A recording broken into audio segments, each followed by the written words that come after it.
નમસ્કાર વિદ્યાર્થી મિત્રો, આપણે વાત કરી રહ્યા હતા જે અર્થશાસ્ત્રની અંદર સ્વાતંત્ર્યતા પહેલાનું ભારતીય અર્થતંત્ર.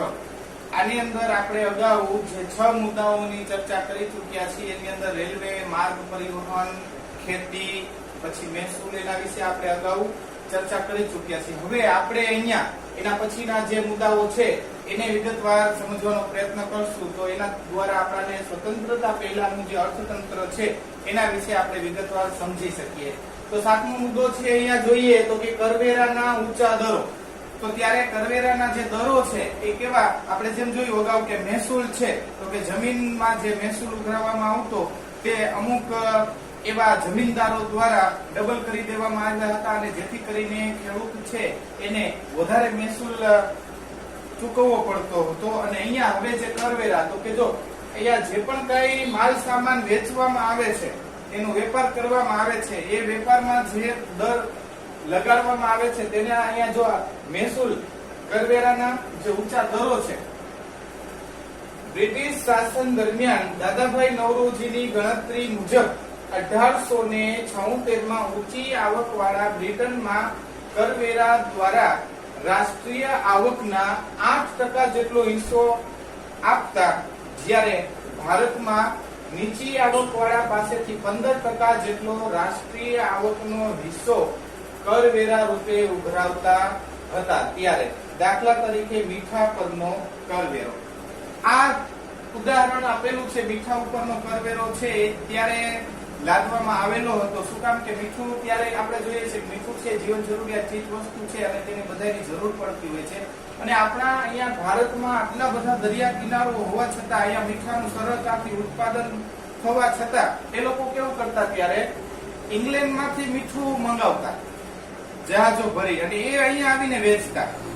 અને અહીંયા જે મીઠું છે એના ઉપર ભારી 15% કે એનાથી પણ વધારે જે છે એનાથી વધારે તે કરવેરો અહીંયા દાખલ કરતા, અને જેથી કરીને એની ચીજ વસ્તુઓ છે એ મોંઘી બની જાય.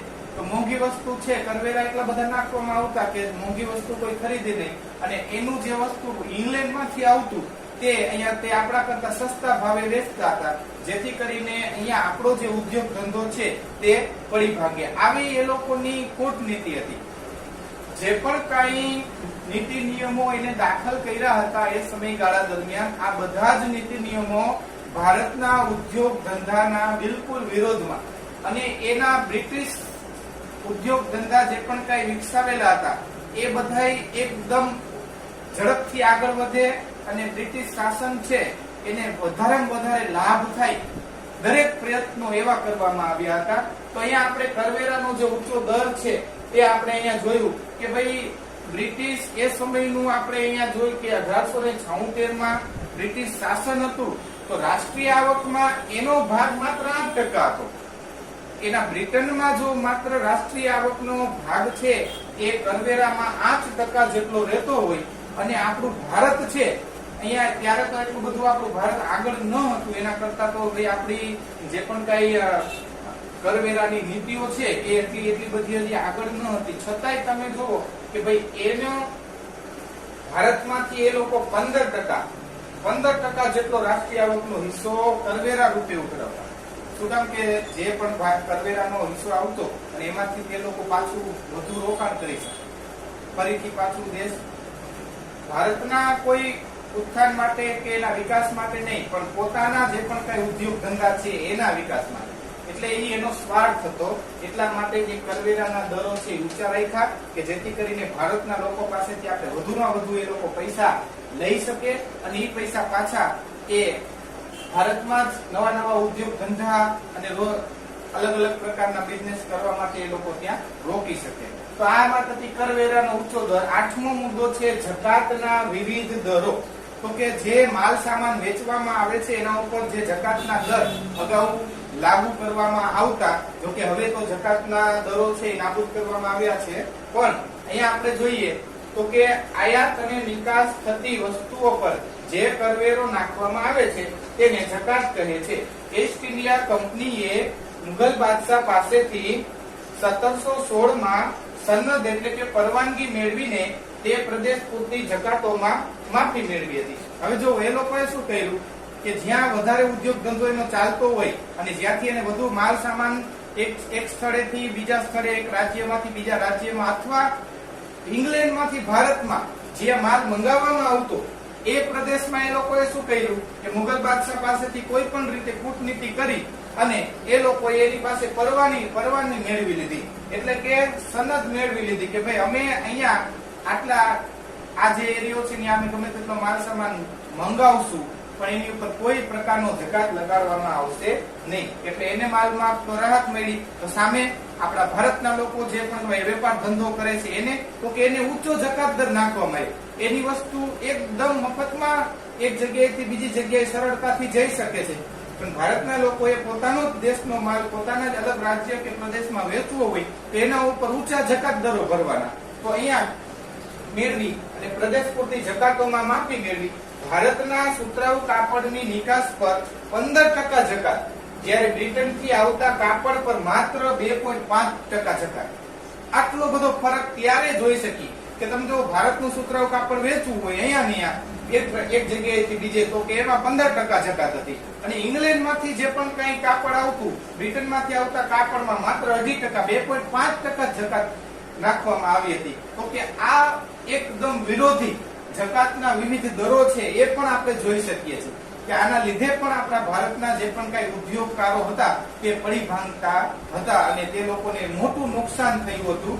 અને તે અંતે એ લોકોને શું કરવું પડતું, ધંધો રોજગાર છોડી અને ફરીથી તે લોકોએ ખેતી ક્ષેત્રે પ્રયાણ કરવું પડતું હતું, અને ખેતી ક્ષેત્રે પ્રયાણ કરે એટલે રોજગારી પોતાની ઘટી અને આ રીતે આપણું ભારત દેશ ધીરે ધીરે છે એ અંગ્રેજોના શાસનમાં સમાઈ ગયું. તો હવે કરવેરાના ઊંચા દર જોયા આપણે, અને નવમો મુદ્દાની અંદર જોઈએ તો ઉદ્યોગ નીતિ. ઉદ્યોગ નીતિની અંદર બ્રિટનમાં ઈસવીસન 1750 થી 1830 ના સમયગાળા દરમિયાન ઔદ્યોગિક ક્રાંતિ થઈ. તો કે આપણે ઔદ્યોગિક ક્રાંતિ વિશે અગાઉ ચર્ચા કરી ચૂક્યા છીએ. તો કે ત્યારે ઔદ્યોગિક ક્રાંતિ થઈ અને તે સમયગાળા દરમિયાન બ્રિટિશ ઈસ્ટ ઇન્ડિયા કંપનીએ ભારતમાં સત્તા સ્થાપિત કરવાની શરૂઆત કરી દીધી હતી. એ સમયગાળા દરમિયાન તેઓએ ભારતમાં સત્તા સ્થાપિત કરવાની તો શરૂઆત થઈ ચૂકી હતી, જે આપણે અગાઉની તારીખ જોઈ. તો કે અહીંયા જો 1858 સુધીમાં દેશનો ઘણો ભાગ અંગ્રેજો શાસન હેઠળ ત્યારે હતો. દેશનો ઘણો ભાગ 1858 સુધીમાં તો અંગ્રેજ શાસન હેઠળ આવી ગયો હતો. હવે ઔદ્યોગિક ક્રાંતિ બ્રિટનમાં થઈ, તો કે બ્રિટનમાં જે ઔદ્યોગિક ક્રાંતિ થઈ એની દુનિયાના ઘણા બધા દેશો ઉપર અસર થઈ હતી, જેમાં ખાસ કરીને આપણું ભારત દેશની અંદર ત્યારે એ લોકોએ એવી કૂટનીતિ અપનાવી હતી. હવે જો ઔદ્યોગિક ક્રાંતિ થાય એટલે એ દેશમાં ઉદ્યોગોનો સારો એવો વિકાસ થઈ ચૂક્યો એવું આપણે કહી શકીએ. હવે આ જે વિકાસ એના દેશમાં થયો હતો એના કારણે એને હવે શરૂઆતમાં કેવું થાય કે જે દેશમાં ઔદ્યોગિક ક્રાંતિ થઈ હોય ત્યાં શરૂઆતમાં ઉદ્યોગ ધંધા એટલા બધા આગળ વધે અને પછી તે લોકોને એક લિમિટ આવે કે હવે એને જે તૈયાર વસ્ત્રો કે માલ છે એ વેચવા માટે એને એક બજારની જરૂર પડે છે. તો એના માટે આપણા ભારતનું બજાર છે એ બહુ મોટું બજાર ગણાતું, અહીંયા વિશાળ સંખ્યામાં લોકો હતા અને તેઓ ઇંગ્લેન્ડ બ્રિટનમાંથી અહીંયા સુધી તેઓ માલ પહોંચાડતા અને અહીંયા આવીને તેઓ વેચવાની શરૂઆત પણ કરી દીધી હતી. તો કે આવી રીતે હવે એ લોકોએ બીજું કૂટનીતિ એ હતી કે ભાઈ જો તૈયાર માલ વેચે છે તો હવે એક જ સાથે ઔદ્યોગિક ક્રાંતિના કારણે તૈયાર માલ વેચાઈ જાય પછી એક જ સાથે એટલો બધો માલનું ઉત્પાદન કરવા માટે જે કાચો માલ જોઈ એ કાચો માલ એક સાથે તેમને ત્યાંથી ન મળે એના રાજ્ય દેશમાંથી. તો એના માટે પણ તે લોકોએ ભારતને એ નજરે જોયું કે ભાઈ ભારતમાં ખેતી ક્ષેત્ર બહુ આગળ છે, જો આપણે ભારતમાંથી કાચો માલ લાવીએ તો એ આપણે ફરીથી અહીંયા ત્યાંથી માલ નવો બનાવી અને તે ભારતમાં વેચી શકીએ છીએ, તેમાંથી જાજો એવો નફો કમાઈ શકીએ છીએ. તો એક તો ધીરે ધીરે એ લોકોએ સત્તા તો હાંસલ કરી જ હતી અને સત્તા હાંસલ કરવાની સાથે કેટલાક મહેસૂલ દર થી લઈને કેટલાક એવા જકાત દર આ બધામાં તે લોકોએ આધિપત્ય જમાવવાની શરૂઆત તો કરી જ દીધી હતી. હવે એ લોકોએ શું કર્યું કે ભારતના જે પણ કઈ ખેડૂતો હતા તેઓને મજબૂર કર્યા કે દાખલા તરીકે તેને કાપડ ઉદ્યોગમાં ઔદ્યોગિક ક્રાંતિ થઈ તો કાપડ ઉદ્યોગ વિકસો તો એને ગળીની જરૂર પડી. તો ભારતના ખેડૂતોને ગળીનું વાવેતર કરવા માટે એમાંથી ગળીનું જે પણ કઈ ખેતીમાં ઉત્પત્તિ થતી અને એ બધો જ માલ છે એ ફરજિયાતપણે ઇંગ્લેન્ડ મોકલી દેવામાં આવે એવી ફરજ પાડી. આ સિવાય એ લોકોને કપાસની જરૂર પડે તો એ કપાસ છે એ પણ કાચો માલ ત્યાં મોકલી અને ત્યાંથી તૈયાર વસ્ત્રો લાવી અને ભારતમાં વેચતા હતા. તો આવી જે ઔદ્યોગિક નીતિ છે એ આવી ઘડવામાં આવી, બધી જ ભારતના ભોગે. ભારતના ખેડૂતો છે એને બહુ ઓછી કિંમત આપીને એ લોકો બધી વસ્તુ ખરીદી લેતા અને તેઓ એનો ઉપયોગ આ એના ઇંગ્લેન્ડનો જે પણ કઈ ઔદ્યોગિક વિકાસ કરવા માટે સંપૂર્ણપણે ઉપયોગ એનો કરતા હતા. પછી આપણે જોઈએ 10મો મુદ્દો છે આર્થિક શોષણ. તો કે જો આર્થિક શોષણની શરૂઆત એ લોકોએ અગાઉથી કરી દીધી હતી, પણ અહીંયા મુદ્દા તરીકે ભારતીય સાધનોનો મહત્તમ ઉપયોગ એવી રીતે કરવો કે એનાથી માત્ર ને માત્ર બ્રિટિશ ઉદ્યોગોનો જ વિકાસ થાય. ભારતના જે પણ કઈ સાધન સામગ્રી હતા એ બધા જનો એવી રીતે ઉપયોગ કરવો કે માત્ર ને માત્ર ઉદ્યોગ એ બધા જ સાધનો સામગ્રીથી બ્રિટિશ ઉદ્યોગોનો વિકાસ થાય. આર્થિક રીતે તે લોકોએ ભારતના લોકોને એટલી પછાડ આપી હતી. શું કામ? કે ખેતી ક્ષેત્રે એ લોકોએ ભારતના જે પણ કઈ ખેડૂતો હતા એની પાસેથી બધી જ ચીજ વસ્તુઓ સસ્તા દરે લેવાની શરૂઆત કરી અને જેથી કરીને ભારતના ખેડૂતો છે એ પાયમાલ થયા અને તે લોકોની આર્થિક સ્થિતિ એકદમ ખરાબ થઈ. ઉદ્યોગ ધંધાની અંદર જે હતા લોકો એને પણ હવે શું કર્યું કે સસ્તો એ લોકોનો જે પણ કઈ માલ હતો એ અહીંયા આવીને સસ્તો વેચવા માંડ્યા અને એનો માલ સસ્તો વેચવાના કારણે આપણા માલની કોઈ માંગ હતી જે બજારમાં એ માંગ છે એકદમ ઘટી ગઈ. એના કારણે આપણા જે પણ કઈ ઉદ્યોગકારો હતા એ હવે પડી ભાંગ્યા અને એ લોકો નવરાત થયા. ફરજિયાત એ લોકોએ ખેતી ક્ષેત્રનો સારો લેવો પડ્યો. ખેતી ઉપર છે રોજગારીનું ભારણ વધ્યું અને તેનાથી બેકારી વધી અને આર્થિક શોષણ લોકોનું ત્યારે થવા લાગ્યું. હવે એના પછીનો જે 11મો મુદ્દો છે હસ્તકલા કારીગરોનું શોષણ. આપણે જાણીએ છીએ કે ભારત છે એ અગાઉથી જ વિવિધ પ્રકારની જે હસ્તકલાની વસ્તુઓ ચીજ વસ્તુઓ છે તે બનાવતા આવે છે અને તેની દુનિયાના બજારમાં એની સારી એવી માંગ પણ હતી અને ત્યારે એ લોકો એનો સંપૂર્ણ ફાયદો ઉઠાવ્યો કે ભાઈ કે આટલી બધી વસ્તુઓની માંગ છે તો આપણે આમાંથી પણ નફો કમાશું. તો કે શું કહ્યું? તો કે ભારતના જે પણ કાંઈ એ હસ્તકારીગરો હતા, હસ્તકલાના કારીગરો જે વસ્તુઓ ઘરગથ્થુ નાના કુટીર ઉદ્યોગો ગૃહ ઉદ્યોગમાં એ લોકો બનાવતા હતા એના દ્વારા એ સંપૂર્ણપણે એ ચીજ વસ્તુઓ શું કરતા કે બહુ જ ઓછા ભાવે એ બધી જ ચીજ વસ્તુઓ ખરીદી લેતા. તો કે કેટલા ઓછા ભાવે? તો કે બજારના ભાવ કરતા 15 થી 40% ઓછી કિંમતે એ લોકો એની પાસેથી ખરીદી લેતા અને પછી તે લોકો બજારમાં વેચતા અને એમાંથી નફો કમાવતા. આ રીતે જો આ લોકો કારીગરો છે એ વસ્તુ દેવાની ના પાડતા તો એની ઉપર તે લોકો જુલ્મ ગુજારતા અને શારીરિક જુલ્મથી પણ એ લોકોને ફરજિયાતપણે એ વસ્તુ અંગ્રેજોને વેચવાની જેવી ફરજ પાડી હતી. અહીંયા સુધીની વાત અહીંયા પહોંચી ગઈ હતી. હવે જોઈએ 12મો મુદ્દો છે મૂડી રોકાણ પ્રવાહ. તો કે ભારતની મૂડી હતી, જે ભારતની સંપત્તિ હતી, એ બધી જ સંપત્તિનો એ લોકોએ એવી રીતે વ્યય કરવા લાગ્યા કે સંપૂર્ણપણે બ્રિટિશ શાસનના વિકાસ માટે એ લોકો વપરાશ કરવા લાગ્યા એ બધી જ મૂડીનો. તો કે એને માત્ર ભારતનો વિકાસ થાય એની સાથે કઈ લેવા દેવા નતા. એ લોકોએ મેં અગાઉ વાત કરી કે જો રેલવેની શરૂઆત કરી, રોડ રસ્તાની શરૂઆત કરી, આ રોડ રસ્તાની શરૂઆત કરવા માટે તે લોકોએ બહુ મોટું મૂડીરોકાણ કરવું પડ્યું અને એ મૂડીરોકાણ છે એ સંપૂર્ણપણે બ્રિટિશ શાસનના વિકાસ માટે જ આ મૂડીરોકાણ કરવામાં આવ્યું હતું અને તેમને રેલવેના પાટાથી લઈને રોડના પરિવહનના વિકાસ માટે જે કારીગરો અને કેટલાક એવા વિદેશમાં એટલે કે બ્રિટનમાંથી અંગ્રેજોને એવા એન્જિનિયરોની જરૂર પડી હતી અને એ એન્જિનિયરો મંગાવવામાં આવ્યા. એ બધાનો ખર્ચ છે એ ભારતના ભોગે, ભારતની મૂડી છે એમાંથી એ લોકોએ બધો ખર્ચ કરવામાં આવ્યો. રોડ રસ્તા બન્યા કે ઉદ્યોગોનો વિકાસ થયો કે પછી એના પછી એ લોકોએ તો શિક્ષણ નીતિ દાખલ કરી. તો કે આ જે શિક્ષણ નીતિ દાખલ કરી એની અંદર પણ એ લોકોએ એક જ વાત હતી કે ભાઈ જે પણ કાંઈ શિક્ષણ નીતિ દ્વારા ભારતના લોકો ભણશે અને એમાંથી એવા લોકો ભણીને આગળ આવશે એ માત્ર ને માત્ર એનો હેતુ એક જ હતો કે ઓફિશિયલ વર્ક માટે એ લોકોને કારકુનોની જરૂર હતી. ઓફિસમાં કામ કરી શકે એવા માણસોની એને જરૂર હતી. શું કામ કે એક સાથે બધા લોકોને ઇંગ્લેન્ડ થી તો અહીંયા લાવી ન શકે. અહીંયા એને આખો ઉદ્યોગ ધંધો પાથર્યો અને બધા ઓફિસો શરૂ કરી અને જે પણ કાંઈ ઓફિસની અંદર માણસોની જરૂર પડતી, તો એના માટે અહીંયા શિક્ષણ નીતિ જેવી દાખલ કરી કે એમાંથી ભણીને જે લોકો આગળ આવશે એ માત્ર એના ઓફિસમાં કારકુન તરીકે કામ કરી શકે.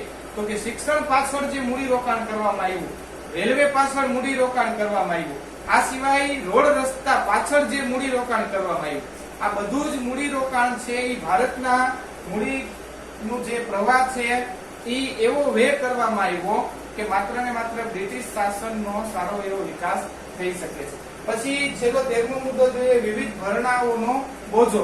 તો કે જો ત્યારે ઘણા બધા ખર્ચાઓ થતા હતા, તો એ ખર્ચાની અંદર બધી જ જે પણ કાંઈ મૂડી હતી એ ભારતની રોકવામાં આવી હતી અને એમાંથી જ બધો ખર્ચો કરવામાં આવતો હતો.